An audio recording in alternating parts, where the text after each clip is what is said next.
Ya. Tetapi dalam perjalanannya kontestasi ini ya, mulai dari kampanye, segala macam, terus berujung terakhir kemarin kita lihat bersama, kita dengar bersama dalam debat publik resmi ya, karena kita punya cuma 2 calon, ya terpaksa ya sono ekui ya. Kita mau lakukan talk eksperimen sebuah itu aja untuk mengkaji apa yang disampaikan Pak Ayu. Gampang kok. Iya.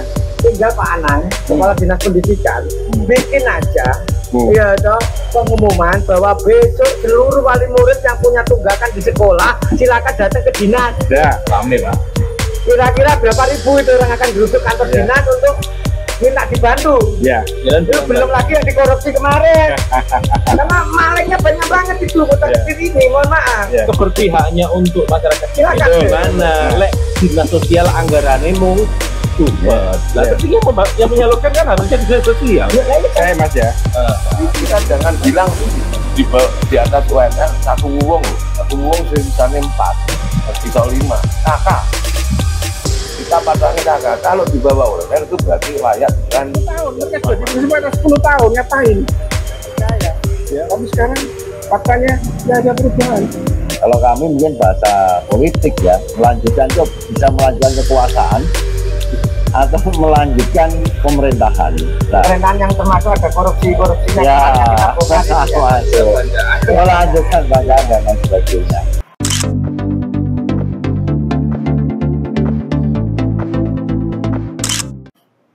Salam sehat dulur, berjumpa lagi dengan channel Makassar Roja. Hari ini hari istimewa, kita kedatangan banyak tamu. Kang Rio, assalamualaikum. Waalaikumsalam. Sehat, Kang. Alhamdulillah. Suwe ra syuting ning studio awake dhewe mek blewakrak ya rono rene. Oke, Kang, langsung kita kenalkan. Hari ini ada 3 tamu istimewa. Pak Jono, sehat lah. sehat. Aku harus nyebut ini. Aku sing Oh, definitif ya. Oke. Ketua DPRD. Ketua DPRD Kota Kediri. Versi rakyat, versi rakyat, bukan versi ini.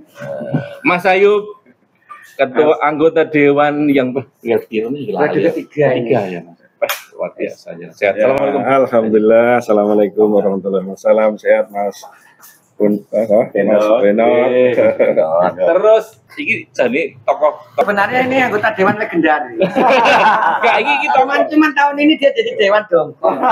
Kan kalau di desa itu ada namanya Pak mantan lurah kan sebutannya lurah dongkol. Jadi kan ini Pak Dewan Dongkol. ini idola nih ibu-ibu, idola nih remaja. Jadi idola calon wali kota nih ngomong dari di hati.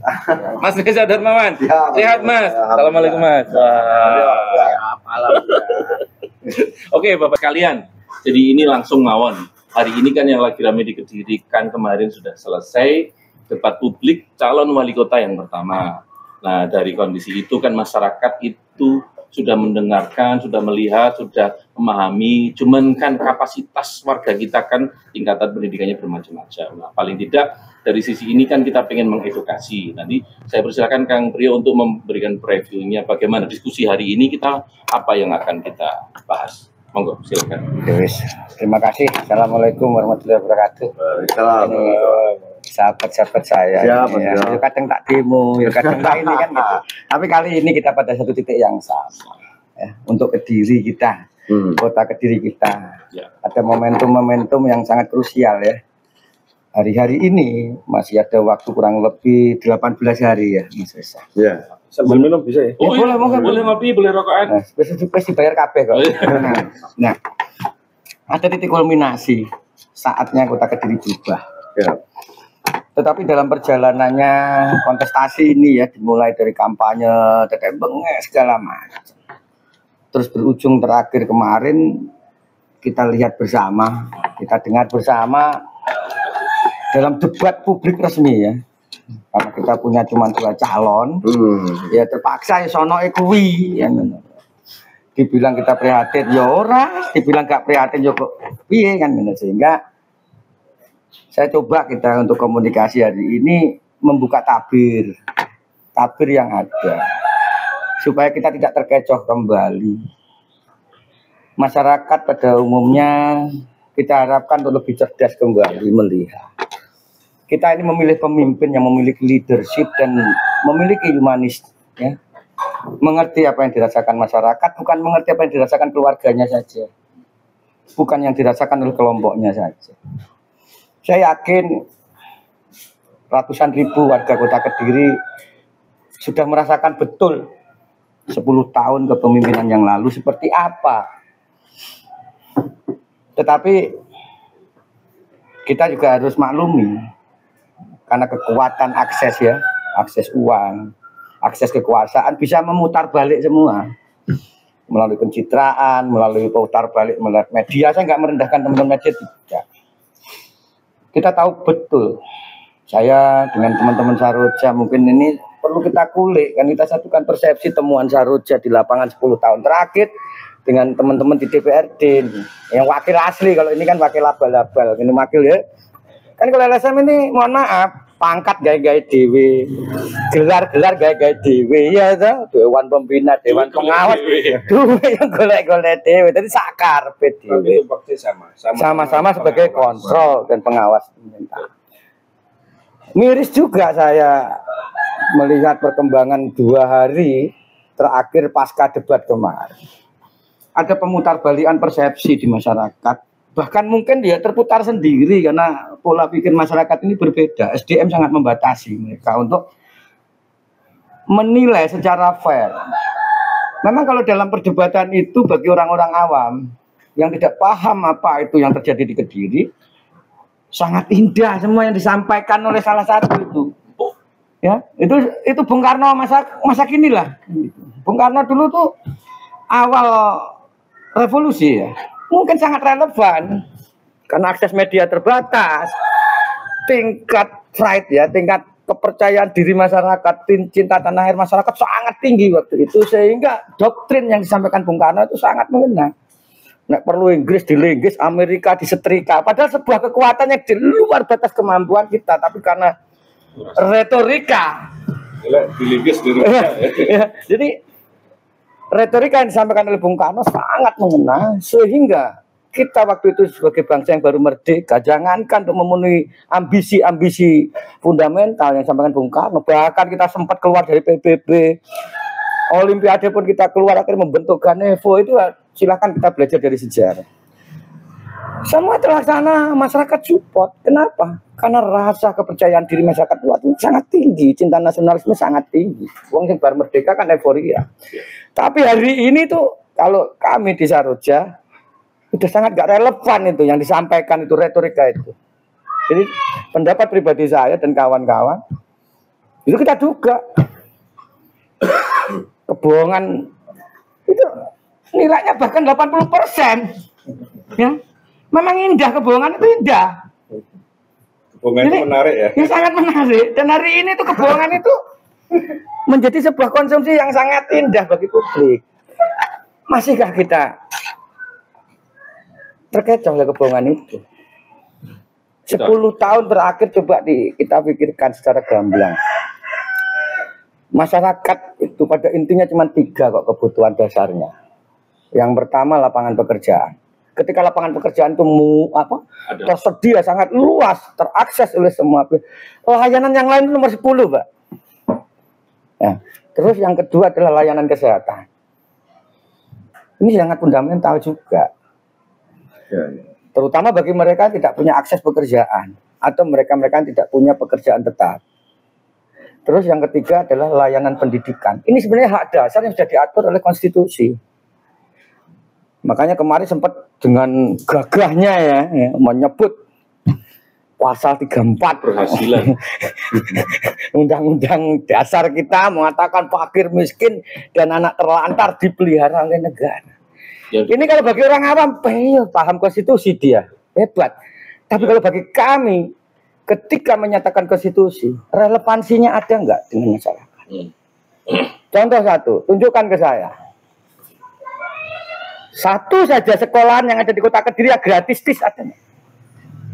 Katanya gratis. Padahal wali kota itu punya akses untuk menggratiskan itu.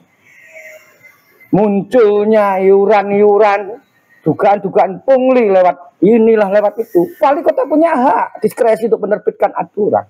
Karena aturan dasar di dalam penyelenggaraan pendidikan sangat jelas di Permendikbud nomor 75 tahun 2016 itu sangat jelas. Hanya boleh memungut kepada pihak ketiga, tidak boleh kepada wali murid pada ini. Karena semua iya sangat pungli itu. PKBM-nya itu sudah dibiayai oleh pemerintah pusat melalui dana BOS, PIP, ya, dan juga anggaran-anggaran yang lain. Itu sudah dilaksanakan. Tapi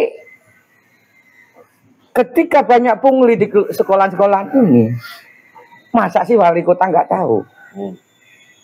Kira-kira wali kota punya akses untuk mencegah itu?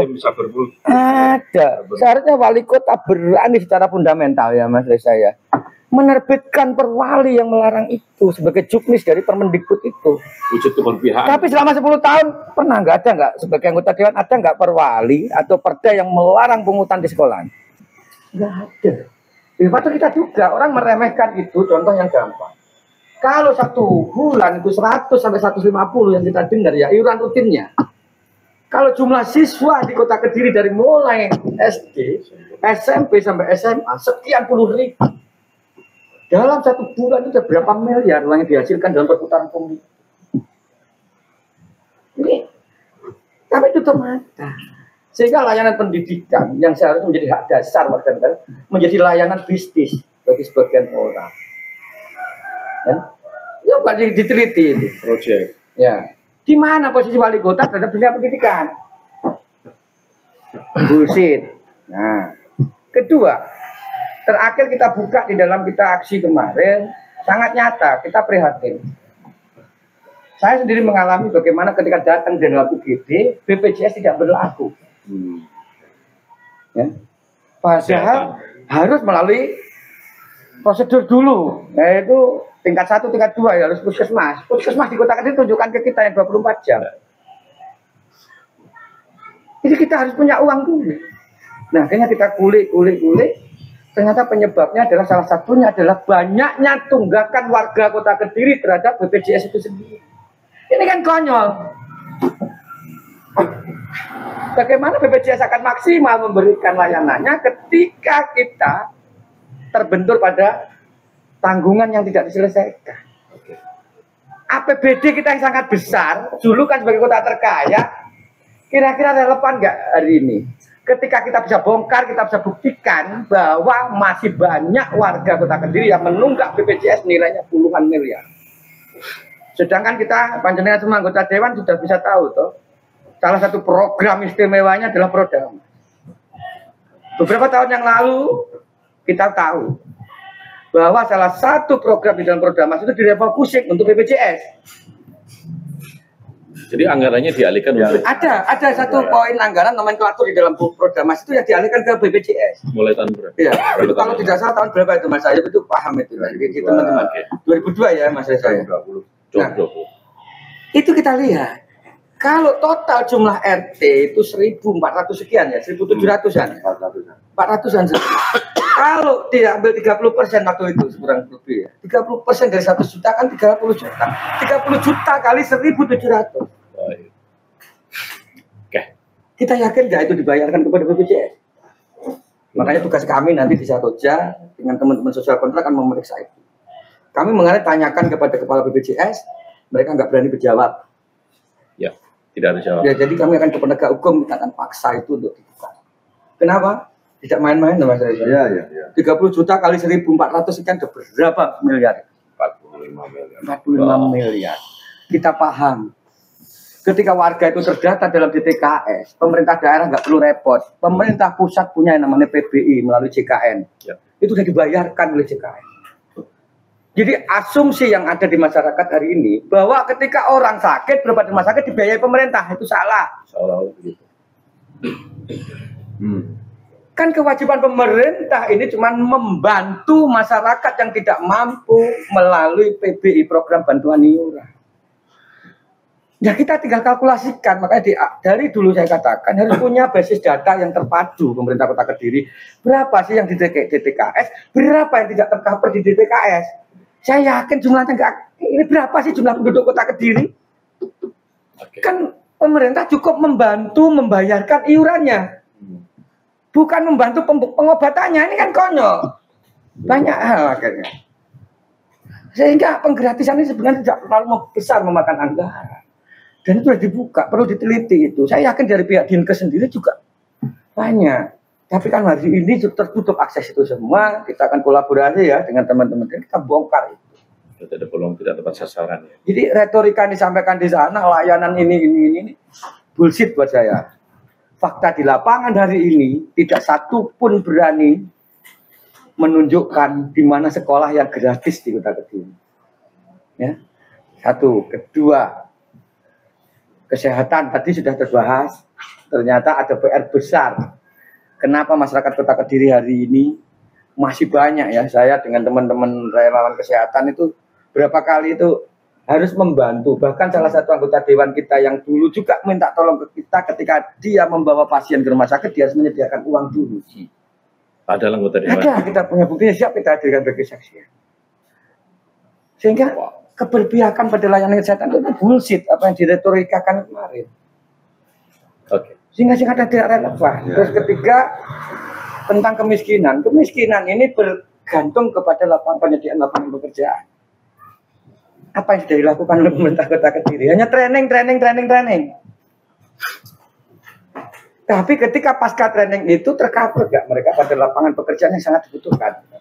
Bagaimana pekerjaan itu masuk ketika investasi sulit sekali masuk di Kota Kediri? Saya ngalamin sendiri. Pemerintah tidak menyediakan akses untuk sebuah perizinan yang baru. Sehingga dunia usaha seperti menjadi musuh. Jadi pemerintah menjadi rival, sekarang kan menjadi mitra mereka. Sehingga angka yang disebutkan kemarin, kebanggaan mengentaskan kemiskinan, sampai berani mengutip konstitusi lagi ya. Ini sebuah kekonyolan yang gitu. Nah, ini kacau ini.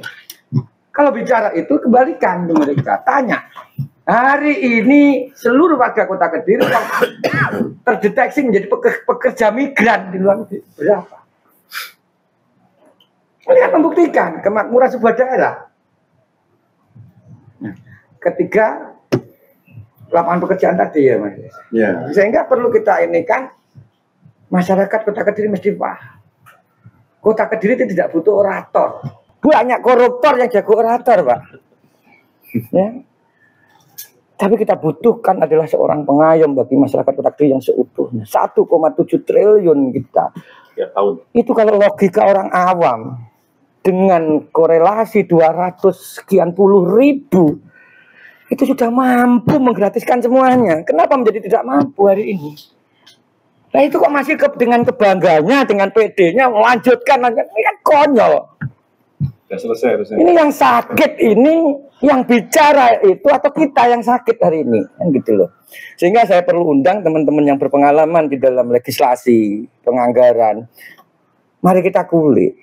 Apa yang didebatkan di dalam perdebatan di KPU kemarin itu kebohongan, lip service, ataukah kejujuran? Memang nggak ada kok kebohongan yang jelek, itu nggak ada. Kebohongan itu semua indah. Tinggal otak kita saja, pikiran kita saja yang harus menilainya dengan baik. Hari ini momentum krusial menuju suksesi. Karena saya katakan suksesi karena dua-duanya baru. Ya, suksesi ini jangan sampai kita dibutakan oleh kebohongan yang akan merugikan kita sampai 5 tahun ke depan. Mari kita kulik kewajiban saya sebagai social control, kewajiban panjenengan sebagai wakil rakyat yang sesungguhnya membuka tabir yang ada supaya masyarakat tidak terkecoh oleh itu tadi kamuflase yang diciptakan melalui kepiawaian ucapan, kepiawaian penyampaian. Ya, program visi misi itu saya bilang mohon maaf dari tim 1 karena terlalu polos mungkin kemarin ya, karena ya sering saya ingatkan kita nggak butuh artis ya, gitu kan. Yang kita butuhkan adalah pemimpin, calon pemimpin yang substantif, pemimpin yang mengerti persoalan, bukan pemimpin yang menjadi bagian dari persoalan yang ada. Saya berani katakan, pendapat pribadi saya, dugaan saya, pemimpin-pemimpin sebelumnya adalah bagian dari persoalan, termasuk teman-teman dewan ini. Ya, mohon izin. Ya kan, 1,7 triliun nggak iso 10 tahun. Satu bro, itu contoh yang gampang. 10 tahun memimpin, dengan 10 tahun jadi anggota mana proyek monumental yang ada di Kota Kediri? Jembatan agak ambruk, kamu alun-alun. Konyol itu. Ya makanya Bener apa yang mesti dilanjutkan dari sesuatu yang mohon maaf menurut saya ini banyak celah. Belum lagi kalau saya bongkar, saya kulik korupsi-korupsi yang ada. Ini nggak tersentuh sama sekali dalam perbincangan. Ini kan konyol. Tapi ya sudahlah. Kita setidaknya beruntung ada calon pemimpin baru yang benar-benar baru. Ini mungkin masih plastikan dan segelan ya kan. Masih murni, wajar kalau masih gelagapan tuh wajar karena sekali lagi kejujuran itu memang sulit untuk disampaikan dalam tanda kutip Mas Hendro ya. Karena tidak satu pun manusia di dunia ini sehebat apapun pemimpin yang bisa menyenangkan semua pihak di depannya. Terima kasih. Saya bukan maksud menggurui, saya hanya ingin tantang jenengan. Saya insya Allah dengan kawan-kawan akan tetap seperti ini. Dan kalau perlu, bilang ekspektasi yang besar yang kita harapkan nanti nggak sesuai lapangan, kita bikin ambiar sekalian nanti di tahun selanjutnya. Oke, Itu aja Mas Hendro. Terima kasih. Maaf. Terima kasih. Jadi begini, dua calon wali kota ini kan memang sama-sama baru. Ya, calon wali kota dan wakil wali. Tapi kan kita harus klarifikasi. Jadi yang satu ini adalah memang benar-benar baru, yang satu melanjutkan incumbent. Nah, itu kan memang biar ada bedanya. Karena kan yang kita butuhkan dari penjenengan itu pencerahan, pendidikan kepada warga kota Kediri, masyarakat, supaya orang keliru lek milih dengan bahasa yang mungkin lebih sederhana, tidak terlalu teknis, bahwa kan istilahnya pendidikan variatif kan di warga kita. Biar bisa jadi sing tak pilih iki kudune ndi demi kota Kediri yang lebih baik ke depannya. Aku kudune milih sing ndi. Lek iki piye, karena kan penjenengan yang tahu luar dalamnya toh. Mas Faisal pakai tokoh masyarakat, penjenengan sudah Anggota dewan lo kemarin 10 tahun Pak. Makanya pensiun. Pak Ayub yang sudah sekian tahun di sini, Pak Jono sekarang yang sudah definitif sebagai ketua, mohon pencerahannya. Jadi dari aku ikut dunia piye, lek si nomor siji ini, nomor loro kan kita jelas gitu kan, kita aja sampai milih kucing dalam karung. Monggo silakan duluan. Mas Reza, Pak Jono, Pak. Ayo. Assalamualaikum warahmatullahi wabarakatuh. Selamat siang, di Mata Saroja. Siang, udah bisa kumpul bareng, ngobrol, ngopi, diskusi. Terima kasih, Mas Priyo, Mas Bondet ya. Bendot. Ayo.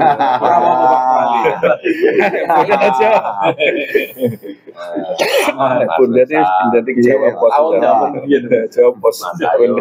Alhamdulillah Mas Arif ini mentor ya. tahun ini di Ketiga periode. Ketua Komisi A. Oh iya.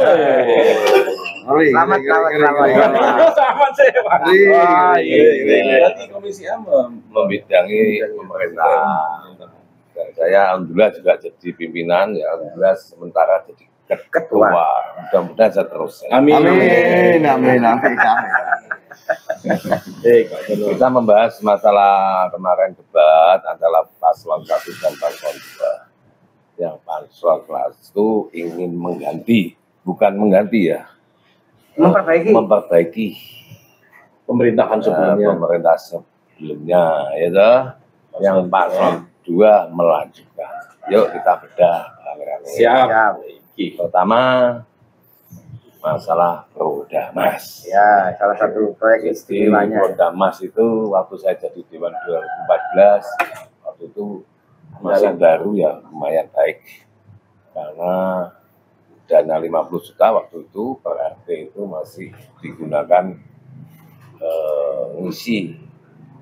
ngisi kakas, jadi mulai kompor, mulai Kursi. mulai kursi, mulai karpet, mulai apa namanya genset, meja pingpong, namanya las, tenda, las, CCTV dan lain sebagainya. Itu yang menurut saya yang manfaat cuma satu, CCTV. Waduh, ya kursi samun akhirnya segi apa, wong apa namanya pertemuan ini cuma setahun 2 kali. Maksudnya pertemuannya warga itu loh di karpet tok. Kursi itu jarang pun dipakai, apalagi RT di kota itu rumahnya kecil, mohon maaf yang tapinya rumahnya kecil.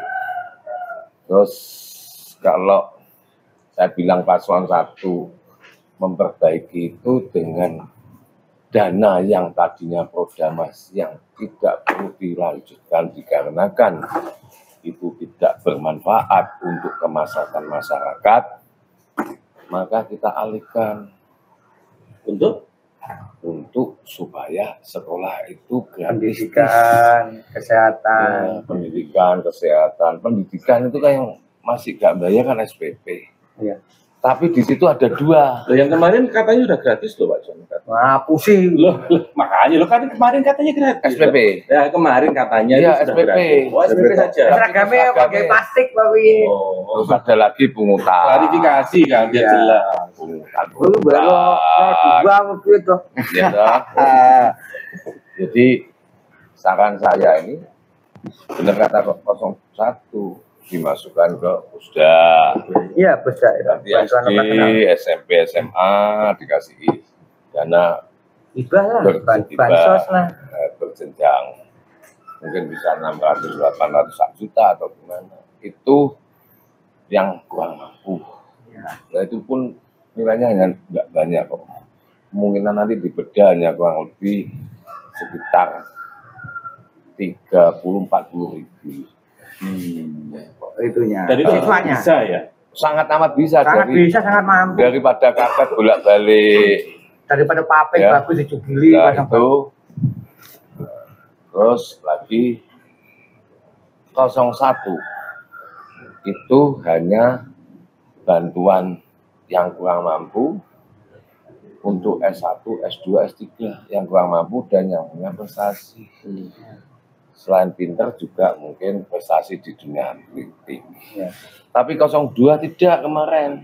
Yaitu Sudah baju sih bayar SD, SMP, SMA mau gratis nih per kakak Satu sarjana. anggaran ini. Loh, mau gratis nih baju raiso kok apa nih perkara ini tekan di gak iso mikir aku Mas. Di retorika. Ini nggak bisa. bullshit. Berarti secara penganggaran tidak memungkinkan. Berarti kakak ini bilang kakak loh. Lah, Sarjana bilang gitu. lah ya, mau SD, SMP, SMA nggak Bisa bisa. kalau kuliah nih Gunung Kloto satu gimnas. Itu dari segi pendidikan. Oke. Jadi kalau 01 untuk peningkatan sumber daya manusia, minimal SD, SMP, SMA ini yang tercover yang nggak mampu Gratis. itu dari segi pendidikan. Ada lagi nih yang lucu ini. Kemarin saya itu pimpinan Banggar. Ya. Ya, saya melihat ada sekolahnya megeng-megeng mewah. Hibah Isi itu. hibah dok. Bangsat. Pada tolong dilihat SD sing bocah sih banyak. Ada Pak, saya Kan daripada ngasih hibah ke sekolah yang sangat besar itu, mereka Iya. sedangkan profit oriented. Toh. Iya, ini sekolah negeri. Kan dikasih itu untuk beli baju, yang beliin, butuh tuh Pak Jono. beliin seragam Ya. untuk siswa kan. Yang membutuhkan Ya, ya. makanya ini something ada sesuatu. Ya insya Allah lah. Dari saya pimpinan nanti akan kita bedah semua supaya tahu masyarakat supaya tahu mana yang benar mana yang Gak dia salah. pakai meneh. Jadi jangan masyarakat dibutakan. Ya dibodohin. Itu dari segi pendidikan. Terus ini ada kejadian lagi. Wah kayak gini. Saya terjun ke bawah. Yang income-nya di bawah 1,5. Bahkan gak tetap lagi ya Pak. 1,5 ya nggak tetap Pak. Iya. Mancing dan lain sebagainya. Nah, Itu bisa 20% lebih. Di bawah 3 juta itu bisa sekitar 50%. Jadi 50%. kalau dihitung di bawah UMR itu di atas 50%. Iya. Itu namanya kota susah. Bukan Itu kota kota makmur. makmur bahagia. Sing makmur hanya sebagian gitu loh. Kalau nggak percaya, ayo kita sidak rame-rame. Saya nggak mau. Kita merasakan betul itu. Iya, di saya lapangan. nggak mau ucapan. Yang penting perilaku, tindakan kita benar enggak di lapangan. Itu berarti survei penjenengan ke masyarakat ternyata Di survei kita juga Iya. Mas Gendut. Iya. Saya rasa juga terjun di lapangan. Kita jangan bilang di atas UMR satu wong, satu wong sisanya 4, bisa 5. Kakak, kita patahnya kakak. Kalau di bawah UMR itu berarti layak dibantu, ya kurang mampu. Nah, itu caranya gimana? Satu, bikin investor Cari investor dari luar masuk. Contoh misalnya bikin sepatu, bikin baju, jadi harus ada investor. Itu bisa wilayah Santren. Lalu ada undang investor. Membuka lapangan kerja. Kedua, jadi jangan hanya warga itu diajari, diajari jahit, diajari ngablon, diajari apa bengkel, diajari sepatu, lain, tapi habis itu nganggur. Itu harus ada pasar yang diciptakan. Terus bikin roti dan lain sebagainya. Nanti insya Allah saya akan sama paslon nomor 1 jadi Memperbaiki itulah. memperbaiki. Kita undang nih pengusaha-pengusaha, mulai dari mall, mulai dari supermarket, Indomaret dan lain sebagainya. Ini supaya bisa barang masuk sana. Bisa menggunakan tenan-tenan warga Kota Kediri. Produk asli Kota Kediri. Terus lagi banyak parkiran-parkiran itu yang ada di supermarket itu bisa kita minta oleh warga sekitarnya. Kemudian misalnya di sana jual cookies, terus jual makanan-makanan kuliner, supaya dia lapangan kerja. Kita minta kalau nggak mau pindah di Kota Kediri. Oke. Ya. Sangat berpihak, Pak. Jadi jangan sampai orang diajari bikin masakan, bikin apa namanya nasi dan lain sebagainya, tapi tidak bisa. Mari kita tutulan. Nanti modal, orang tadi dulu. Nah, terus lagi kita kalau perlu bikin tempat tanah, banyak tanah bengkok dan lain desa itu yang bisa dimanfaatkan. Programnya memakai gitu. Oke, yang ditinggalkan oleh pimpinan di masa lalu sangat banyak sekali. Cuma yang tadi saya katakan tertutupi oleh beberapa program-program dan strategi pencitraan yang bisa menutup itu semua. Dan jangan banyak taman-taman. Orang kalau stres yang taman ini kayak bahagia pulang tambah stres. Yang penting orang bahagia itu salah satunya ya pendapatannya layak. Ya, Pak Jano, ada lagi? Amun? Jadi saya nanti insya Allah paslon 1 yang notabene masih bersih putih, Masih garansi. Tak jamin nih tidak terjadi noda Kota Kediri. Oke. Dan akan kita buka nanti untuk PAD yang di Kota Kediri yang notabene itu 300 sekian miliar, ya. Harus ditambah. Banyak ini bocoran-bocoran. Ya. Belum efektif selama ini. Banyak mulai Itu kemarin yang agak dipikirkan, Pak. Ya. Kita kan kalau perhatikan dari diskusi debat kemarin, itu sangat nyata kemunafikannya, mohon maaf ya. Dengan lantang dikatakan, PAD kita ini kan PAD. Ya dikonyol yang bilang kan gitu. Yang terjadi kita berhasil bongkar beberapa kasus korupsi ya. Salah satu yang sangat fundamental adalah kasus DPR Kota. DPR Kota ini kan murni perusahaan yang notabene asli milik pemerintah Kota Kediri. 100% sahamnya dimiliki pemerintah Kota. Seharusnya ini kan membawa pendapatan yang cukup lumayan pada PAD kita. Ya. Tapi faktanya, silakan dicek sendiri. Korupsi NPL-nya sudah tidak masuk akal lagi. Berapa PMD yang dikucurkan selama 10 tahun terakhir? Sebanding nggak dengan PAD yang didapat dari BPR itu? Kan konyol. Kalau sebagai pemimpin yang baik, ketika dirasa itu sakit, tutup. Alihkan usaha yang lain atau apa? Ini kan masa sebuah piranti pemerintahan yang sangat besar. Dari tim teknis ada, tim hukum ada, tim ada, bisa kebobolan. Sedangkan koperasi-koperasi yang dimiliki pribadi itu bisa sukses, bisa besar. Wah ini kan, mohon maaf kalau menurut saya, ini pemerintahan yang sakit. Ya, ratusan miliar Pak kalau kita ini. Wah konyol. Kalau BPR itu kemarin dikelola dengan baik, PAD-nya besar, menggratiskan sekolahan, membantu tenaga kerja, lapangan kerja. Utangi modal kepada itu soal kecil Pak.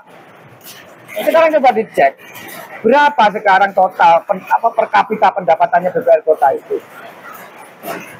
Total modal yang sudah diturunkan oleh pemerintah kota berapa? Terus berapa sih nasabah yang asli warga kota Kediri? Ini kan sebenarnya aib, mohon maaf, bukan kita ya, Mas Bedor, kita nggak mau, ini aib. Tetapi tidak pernah ada respons terbuka. Kami dengan Saroja, dengan kejaksaan, akhirnya membongkar itu semua.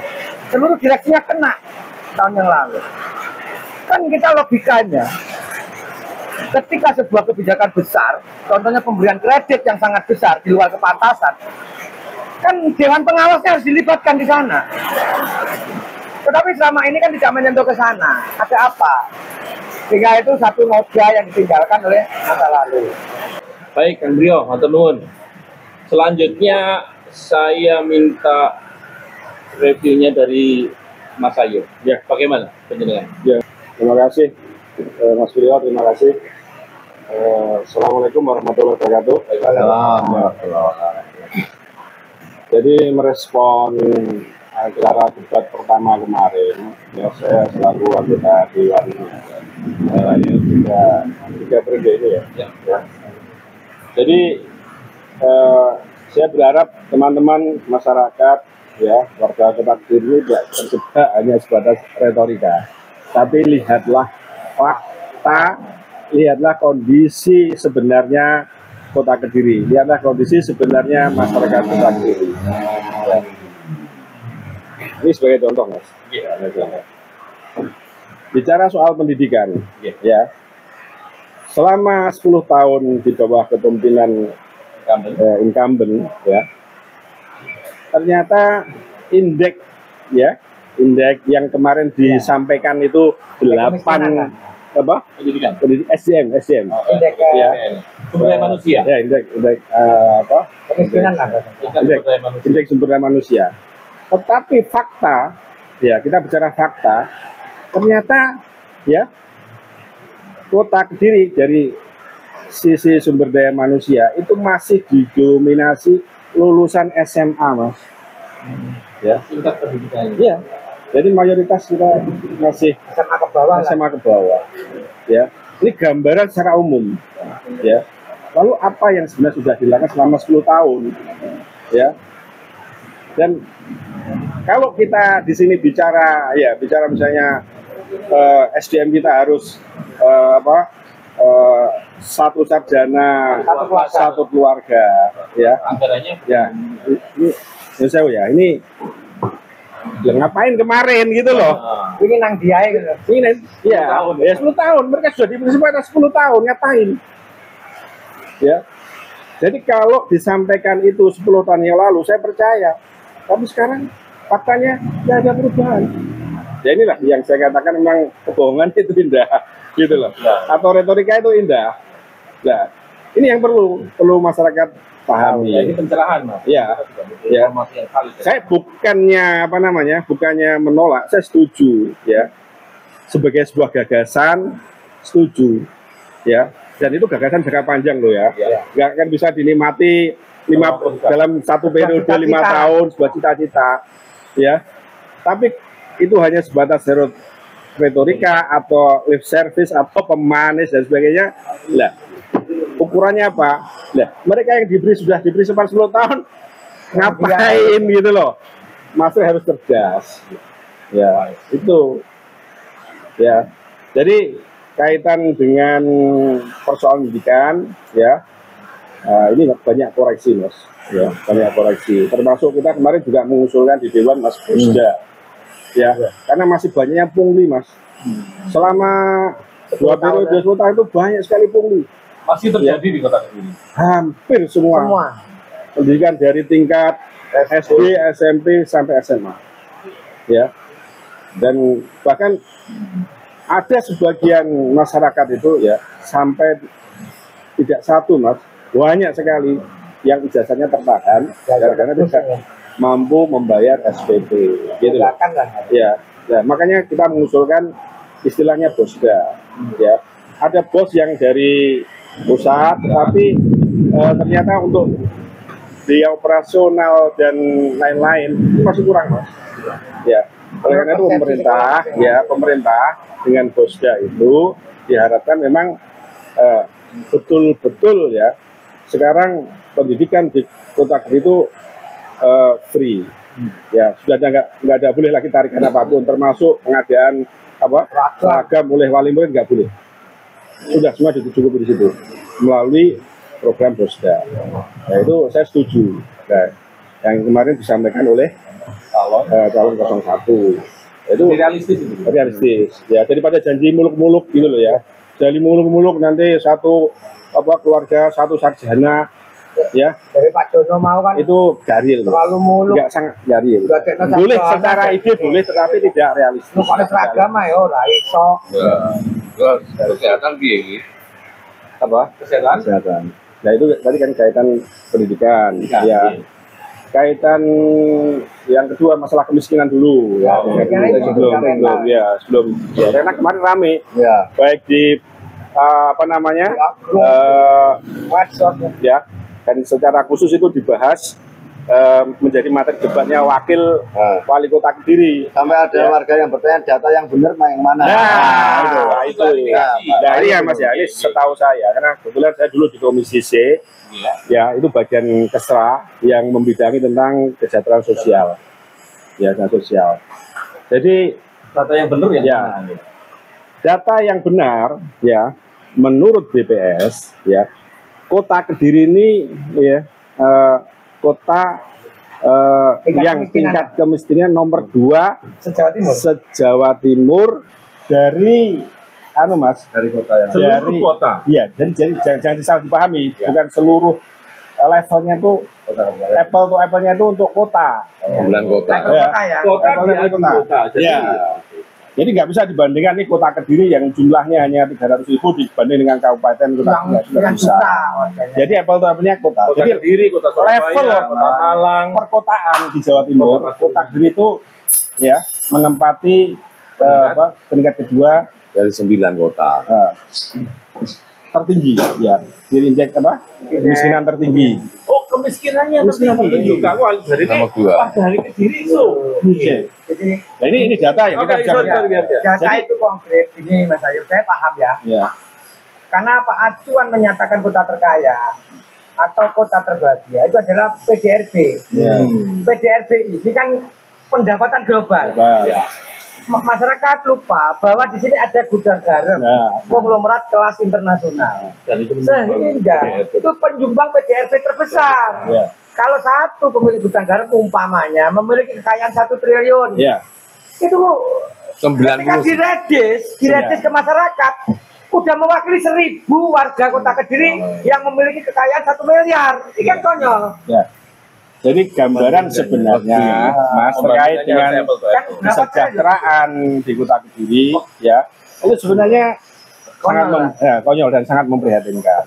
Kenapa? Ternyata katanya kota yang paling kaya se-Indonesia, ternyata gambaran masalahnya ya tingkat kemiskinan tertinggi nomor 2 se-Jawa Timur. Kan nggak nge-mix gitu. Ini anomali ini ya, anomali gitu loh. tinggi miskinnya ya, tapi kan tertinggi makmur. Tertinggi nomor 2 ya. Anomali ini. Ya. Jadi PR besar itu, Mas. ya PR besar ini anomali. Kenapa? Ya. Jadi selama 2 periode, Pak. Ya, selama 2 periode. 10 tahun lah. 10 tahun lah, 10 tahun ya. Ya. Capaian capaian dari kemarin ya. Kenaikan taraf Ya. hidupnya lah. Ya, capaian dari pemerintah mengatasi kemiskinan. Ternyata kita masih di nomor 2 tertinggi se-Jawa Timur untuk tingkat kota. Nah, ini masyarakat harus apa? Harus paham. Jadi jangan terjebak sama retorika atau janji-janji manis. Katanya ada solusi jangka pendek, solusi jangka panjang. Ya, kalau faktanya 10 tahun dikasih kesempatan 0. Ya. Pernah saya sampaikan, Mas. Ya. Di kota yang paling bahagia, di kota yang paling kaya se-Indonesia, tetapi masih ada orang, ya, ada kejadian yang 1 bulan, Mas. Tersentuh ya. 1 bulan itu ternyata ada warga Kecamatan Mojoroto, ya, di Lirboyo, di luar Lirboyo dan di kelurahan mana? Sini Pojok, itu bunuh diri hendak, Mas. Karena masalah ekonomi. Ada kejadian Ada kejadian. Apakah pemerintah hadir di kondisi warga Iya. seperti itu. terkait dengan persoalan kemiskinan tersebut? Dan itu betul disampaikan. Bahkan kemarin ada yang meninggal karena kelaparan. Ya, yang Iya. punya gangguan apa itu Iya. mental apa di salah satu kelurahan di kota. Ya, jadi kita prihatin Mas, apa benar ya sebenarnya yang disampaikan? Ya ini PR-PR yang fakta-fakta yang terjadi, ya. Jadi kita ya di Dewan itu sudah tidak kurang-kurang Mas menyampaikan kritik kaitan dengan penyelenggaraan kesejahteraan sosial. Ya, fakir miskin dipelihara oleh negara. Teorinya. Ya, teorinya. Tetapi begitu kita melihat skala solusi yang mereka berikan kepada sektor itu sangat kecil sekali, betul ya. Berarti yang harus disampaikan ke konstituen penjenengan dan warga kota Kediri, Iya. menurut penjenengan calon yang kira-kira bisa memberikan harapan yang kedepannya. Ya, pertama gini, ya ini saya ini, memang jangka pendek, jangka panjang. Jangka pendeknya benar, yaitu melalui penyelenggaraan kesejahteraan sosial. Inilah yang diperbaiki Mas. Programnya ini diperbaiki, ya. Sekarang rasional nggak misalnya ketika ada warga miskin tidak betul-betul miskin Mas, untuk mencukupi kebutuhan sehari-hari nggak cukup, mereka dikasih biaya hidup cuma 300.000 satu bulan pada satu keluarga misalnya seperti itu. Satu kakak ya itu. Ya. Terus itu 1 bulan. Ya, bisa nggak hidup? Ya terus dia Mas. Nah itu loh Mas. Ya, padahal kita memiliki APD 1,7. Selama ini terus itu dibawa kemana? Ya, nah itu loh ya. Kok ternyata masih ada yang Ya. mirip itu Mas? Nah, jadi gini, makanya ketika kita bicara itu, ya, kita bicara terkait dengan program dan skala program. Ya, setidak-tidaknya, ya tadi disampaikan sama Pak Jono ya, itu kan standarnya UMR. Ya. Terus, kalau misalnya orang tidak produktif Mas ya, salah satu ini, kita bicara masalah jangka pendek. Orang yang sudah tidak produktif, tidak mampu bekerja lagi, ya, dan dia bukan PNS, dan dia bukan bukan pengusaha, dan dia bukan pensiunan TNI Polri, ya, Tidak punya penghasilan lah. ya, kemudian tidak dijamin sama keluarga, siapa yang memberi? Pasti negara Ya, negara itu. Inilah kadang dengan jaminan pensiun untuk orang-orang yang tidak produktif. Apakah pernah dipikir? Nggak ada yang mikir seperti itu. Sampai sekarang belum ada. Nggak ada. Ini saya sampaikan Mas kemarin. Kita podcast di Iya. kemarin. Itu fakta warganya mengaku sendiri. Kira-kira yang bisa dididik program itu siapa calonnya? Ya. Nah, ini. Ya kita untuk the point aja lah Mas Ya, kira-kira. kita berharap yang memunculkan itu kemarin kan pasangan 01 awalnya, kemudian disampaikan sama kan, Oh sama. Oke. 02 juga sama. Mengklaim lah. Ya, mengklaim sudah melakukan itu, ya dengan apa? Dengan basos-basosnya. Nah, cuma faktanya, faktanya masih ada orang yang hendak karena orang yang tidak yang meninggal karena kelaparan, dan masih banyak sekali Mas orang-orang yang harus ya dijamin sosial. Itu jangka pendek Mas. Ya. Dan anggaran untuk itu, ya, coba kita lihat. Ya. Kalau Di dinas sosial sangat kecil sekali. ya, kalau kita mau lakukan talk eksperimen, coba itu aja untuk mengkaji apa yang disampaikan Pak Ayu tadi, gampang kok. Iya. Tinggal Pak Anang, Kepala Dinas Pendidikan, bikin aja ya toh, pengumuman bahwa besok seluruh wali murid yang punya tunggakan di sekolah silakan datang ke dinas. Ya. Rame Pak. Kira-kira berapa ribu itu orang akan geruduk kantor dinas untuk minta dibantu. Ya. Itu aja. Selesai. Contohnya gampang ya. Kesejahteraan sosial masyarakat itu memang Harus dilakukan ya, loh. sebenarnya tidak hanya masalah masalah pangan. Pangan ya, Betul. tapi juga jaminan pangan ini. Ya, jadi programnya Prabowo ini ya cocok. Ya, sudah memberi makan itu ya Sebenarnya kan luar gini, biasa. mungkin yang disampaikan ini mungkin ya pendapat pribadi saya, apa yang disampaikan 02 kemarin dengan bangganya menyelesaikan ngomong jangka pendek. Kan selama pemerintahan Jokowi ini kan banyak sekali bantuan dari pusat melalui Raskin, melalui PKH, Ini kan masyarakat nggak tahu, Ya. tahunya masyarakat ini pemerintah yang bantu. Ya. Diklaim karo Pemkot. Sehingga diklaim, ada klaim sepihak itu. Ya. Ini pembodohan Mas Ya. Ayu. Ya. Cuma pemerintah itu punya instrumen APBD tingkat 2, Mas. Ya. Yang tadi disampaikan Pak Trio, kita punya anggaran 1,7 triliun. Ya. Allowance-nya untuk bansos itu berapa kan tidak tahu. Gitu. Dari situ nomenklaturnya Hitung kan itu kelihatan. bisa. Makanya kan Ya. mohon maaf. Berbanding nggak dengan Ya, jumlah jumlah sekian miskin, ribu orang miskin, DTKS, Iya. terus allowance daripada nomenklatur APBD kita berapa miliar sih? Ya. Bodoh-bodohan tadi Ini jenengan goblok-goblok kan loh. jenengan bilang Belum lagi yang dikorupsi kemarin. Karena malingnya banyak banget itu kota Ya. Kediri ini, mohon maaf. Ya. keberpihakannya untuk masyarakat miskin Silakan, di mana lek dinas sosial anggarane mung cupet. Lah terus ini yang menyalurkan kan harusnya dinas sosial. Lah, ini kan Saya Mas ya. Ah, Ya, jujur saya nilai, ya. Saya analisa, saya monitoring. Sebenarnya kompleks, Mas. Jadi kemiskinan itu sebenarnya persoalan yang kompleks, ya. Tetapi misalnya lintas sektoral sebenarnya. Tetapi selama ini memang kehadiran ya dalam konteks penyelesaian masalah ini kadang-kadang jalan sendiri, Mas. Ya. Jadi Jadi ada mereka jalan sendiri sektoralnya lah. dengan ego sendiri. Ya, sering saya sampaikan, kalau mereka jalan sendiri, ya dinas sosial jalan sendiri, dinas sendiri, dinas kesehatan jalan sendiri dan seterusnya, ya, ya, iya, betul. Jadi nggak akan bisa menyelesaikan persoalan kemiskinan. Permasalahan kemiskinan itu tidak hanya masalah makan, masalah pekerjaan, masalah rumah, masalah kesehatan, masalah pendidikan. Cuma di sini butuh kehadiran pemimpin dengan leadershipnya. Nah, selama ini saya tidak melihat pada level puncak pengambilan kebijakan tadi untuk turun menyelesaikan itu. Harusnya mereka di depan, Mas. Jadi selama Itu. ini bisa kita simpulkan, ini ya pendapat Ya. pribadi juga ya. Ya. Kalau prestasi diakui, Ya. tapi kalau masalah tanggung jawab dinas. Ya, betul. Iya enggak? Paham. Kan itu aja. Betul. Jadi lempar batu sembunyi tangan. WDP tapi enek sing Ya. Koruptornya kan banyak, tapi tetap BTP. Permainan apa ini kita sudah Ya. paham. Itu, Mas. Oke. Ya. Ini masih mau dilanjutkan ini kira-kira. Oke, dan ini Ya kalau menurut saya hanya orang-orang yang mau melanjutkan. Oke, baik. Sekarang Maaf ya kan gitu loh. saya sekarang tak tanya Mas Reza. Mas Reza ini Mohon kan maaf nih, pendapat saya nggak berarti nggak menganggap yang itu pendapat saya.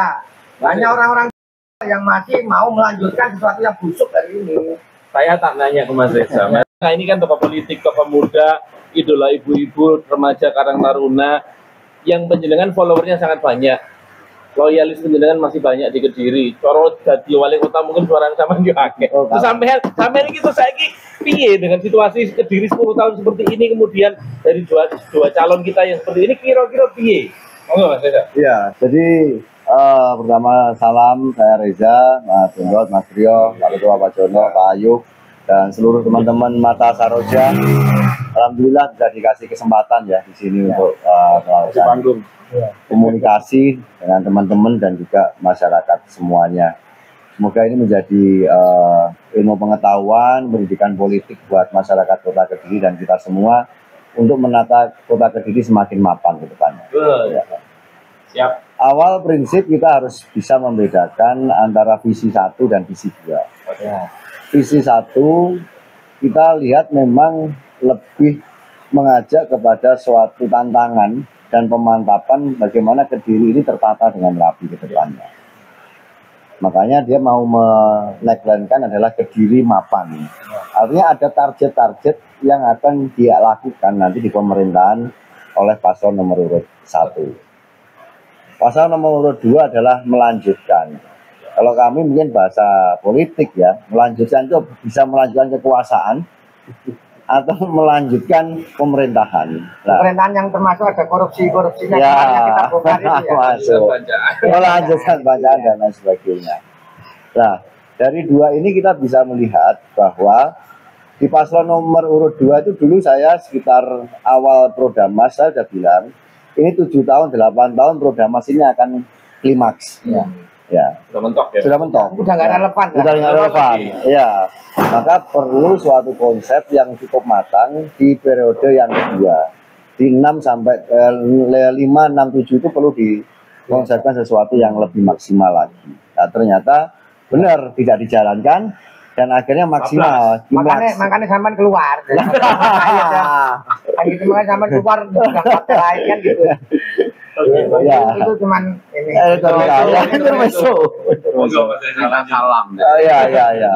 Pindah perahu. Ya, untuk memastikan semuanya baik-baik saja. Karena nggak tahu perahu-perahunya ini bolong-bolong, tinggal tunggu tenggelamnya saja. Nah, terus yang selanjutnya paslon nomor urut 1 Mbak Vinanda Guskowi ini menjadi keuntungan besar buat masyarakat Kota Kediri yang selama ini sebenarnya kesempatan itu ada tetapi tidak pernah bisa terrealisasi. Dana transfer pusat ke daerah. DAU lah. Nah, DAU yang harusnya selama ini direbutkan di daerah kota kabupaten se-Indonesia itu berebut untuk mengambil itu, melakukan komunikasi itu. Tapi pemerintah Kota Kediri nggak pernah untuk mengambil itu. Nyaman dengan silpanya, iya. Ya. Jadi Ini teknis kamu. kalau kita bicara hanya mohon maaf loh ya, saya ini pendapat pribadi. Betul. Ketika seseorang diberikan sebuah anggaran, nilai seratnya kecil, berarti orang ini nggak iso kerja. Ya, betul. Ini apa? Apalah permainan itu. Karena apa nyaman dengan silpa besar di sebuah bank, kan pasti ada cashback untuk bunga-bunganya. Betul kan berjuang. Iya, bunganya sekali. Diumumkan nggak kepada anggota dewan? Bunga silpa kita di bank ini sekian miliar. Pernah nggak? Nggak ada dong. Bunganya kalau APBD apa? Yoraro, makanya kan begitu dibuka iki. Ya, akhirnya dengan kekuatan besar dari paslon nomor 01 Mbak Vinanda Guskowi ini membuktikan bahwa kekuatan kita melakukan komunikasi dengan pusat, pemerintah pusat, provinsi itu nanti akan sangat kuat. Karena jumlah partai yang ada di situ juga jumlahnya luar biasa dan alhamdulillah soliditasnya hari ini terjaga dengan baik. Pak Jono dan seluruh anggota dewan yang lain, Pak Ayu mampu melakukan kolaborasi, komunikasi, dan mampu meyakinkan Mbak Vinanda untuk suatu konsep ke depan. Sehingga proses dari visi misinya Mbak Vinanda itu sangat mudah untuk terrealisasi ke depannya. Ya kan? Ditambah juga dengan kondisi masyarakat hari ini yang memang kalau berharap ke pemerintah terus, ini akan repot sebenarnya. Akan repot. Perlu suatu inovasi yang mampu menguatkan investor. Ya kan? Menggali potensi PAD gitu ya. Betul. Artinya investor itu kan nggak mungkin tiba-tiba langsung datang dari Jakarta langsung ke sini. Nggak mungkin. Perlu komunikasi regulasi. Dan ada keyakinan dari mereka tentang jaminan mereka di sini. Betul. Nah, ini ada di saudara-saudara kita dewan ini yang menjamin regulasi itu. Dan wali kota selanjutnya. Wali kota yang paling berperan lengkap. Karena lengkap udah Mas ya. Iya.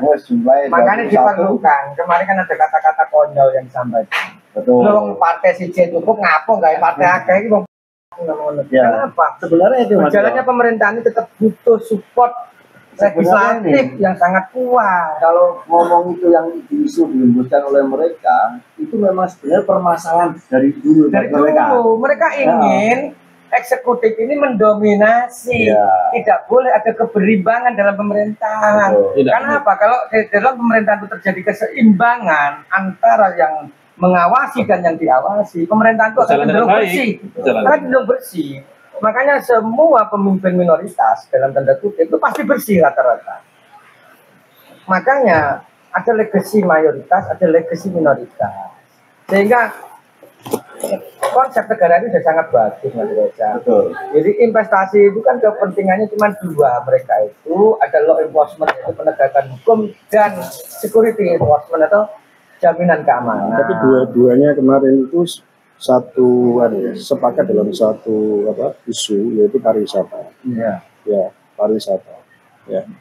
Jadi Mbak Nanda yang Tapi 10 tahun terakhir ini pariwisata. itu yang menjadi pertanyaan kita ya.